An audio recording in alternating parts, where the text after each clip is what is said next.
आज मैं आपको एयर रेगुलेटर के बारे में डिटेल जानकारी देने वाला हूँ। इस वीडियो में मैं आपको एयर रेगुलेटर की function, where to regulate, types of pressure regulator और उसकी डिटेल जानकारी देने वाला हूँ। तो फ्रेंड्स, अगर ये वीडियो आपको पसंद आए तो लाइक ज़रूर कीजिएगा और चैनल को सब्सक्राइब कीजिएगा। तो फ्रेंड्स, शुरू करते हैं आज का वीडियो, जो है एयर रेगुलेटर के बारे में। सबसे पहले फंक्शन के बारे में बात करते हैं। The function of the air pressure regulator is to maintain working pressure virtually constant regardless of fluctuations of the line pressure and air consumption। यानी एयर रेगुलेटर का पहला काम है कि एयर का प्रेशर रेगुलेट करना। When the pressure is too low, it results in poor efficiency, and when pressure is too high, energy is wasted। यानी जब प्रेशर कम होता है तो अपने इक्विपमेंट का इफ़िशेंसी कम हो जाता है, और अगर प्रेशर ज़्यादा रहा तो ये तो एनर्जी का वेस्ट हुआ। इस दोनों भी कंडीशन में हम लॉस में रहते हैं। इसलिए हम एयर रेगुलेटर का यूज़ करते हैं, जिसकी वजह से प्रेशर को हम कॉन्स्टेंटली मेंटेन करते हैं। In pneumatic system, pressure fluctuations occur due to variation in supply pressure और लोड प्रेशर। ठीक है। Generally pressure is regulated in pneumatic system into places. कहाँ कहाँ पर अपन प्रेशर रेगुलेटर का एयर रेगुलेटर का इस्तेमाल करते हैं? तो वेयर पहला है at the receiver tank, at the receiver tank, और दूसरा है in the load circuit, in the load circuit. Receiver tank की वहाँ पर और लोड सर्किट में, इस दोनों जगह पर अपन एयर रेगुलेटर का यूज़ कर सकते हैं।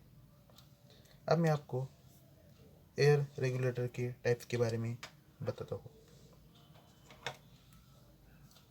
There are two types of pressure regulators types. First है diaphragm type regulator, diaphragm type, और दूसरा है पिस्टन टाइप।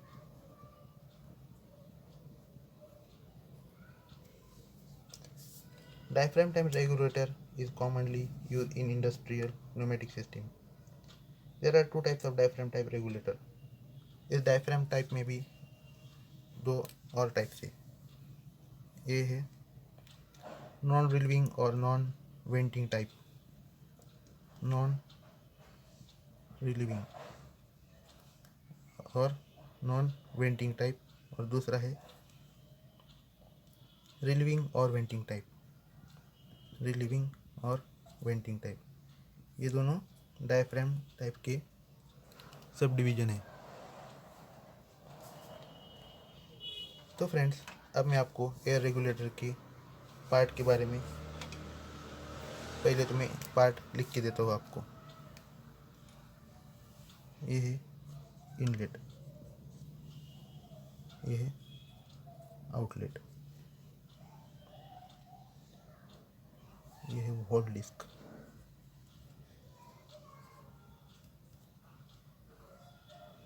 वॉल डिस्क, ये है वॉल प्लंगर,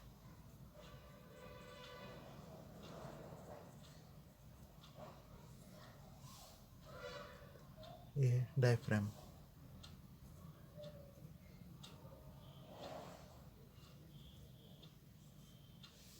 डायफ्राम, ये है स्प्रिंग,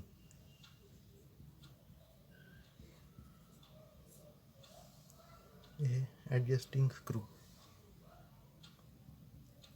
एडजस्टिंग स्क्रू,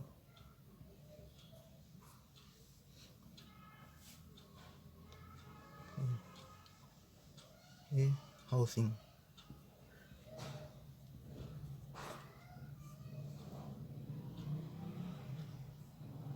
और ये भी है डायफ्राम स्प्रिंग।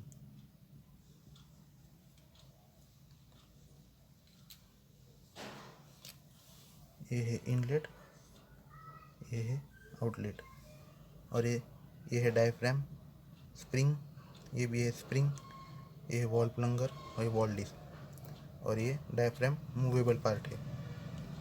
तो अभी मैं आपको फंक्शन के बारे में बताता हूँ।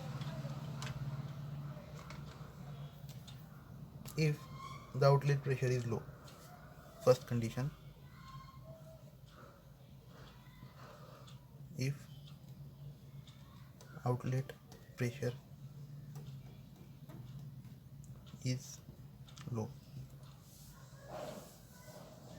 whenever the more compressed air is consumed on the secondary side or load side, यानी यहाँ पर ज़्यादा कंजम्पशन हो रहा है एयर का, then load pressure reduce,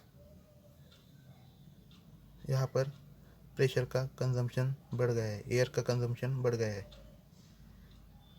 यहाँ पर एयर का कंजम्पशन बढ़ने के कारण डायफ्राम पे जो प्रेशर है वो कम हो रहा है।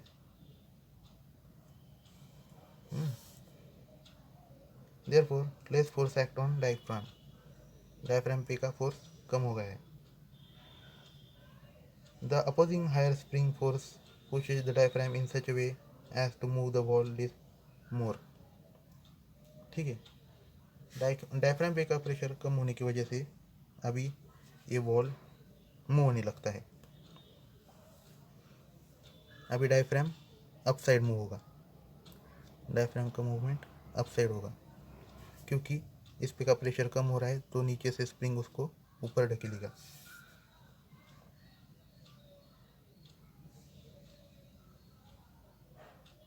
The opposing high spring force pushes the diaphragm in such a way as to move the wall disc more and permits more air to flow to the secondary side and thus increase the pressure again. अब ये diaphragm ऊपर move होने के कारण ये जो wall disc है वो भी अप साइड मूव होगा और ज़्यादा से ज़्यादा एयर अंदर आएगा और यहाँ पे प्रेशर मेंटेन हो सकता है। अब नेक्स्ट कंडीशन देखते अपन। Second condition, if outlet pressure is high, अब इस दूसरी कंडीशन में आउटलेट का प्रेशर हाई है, आउटलेट का प्रेशर हाई है। whenever the less compressed air is consumed on the secondary side or a load side, यहाँ पर कंजम्पशन कम हो रहा है एयर का, therefore more force act on diaphragm, तो यहाँ पर का जो प्रेशर है वो अभी बढ़ेगा, डायफ्राम पे का प्रेशर बढ़ेगा, तो डायफ्राम पे का प्रेशर बढ़ेगा तो डायफ्राम अभी नीचे की तरफ मूव होना शुरू हो जाएगा, क्योंकि डायफ्राम पे का जो एयर प्रेशर है वो अभी बढ़ गया है तो डायफ्राम नीचे मूव हो जाएगा।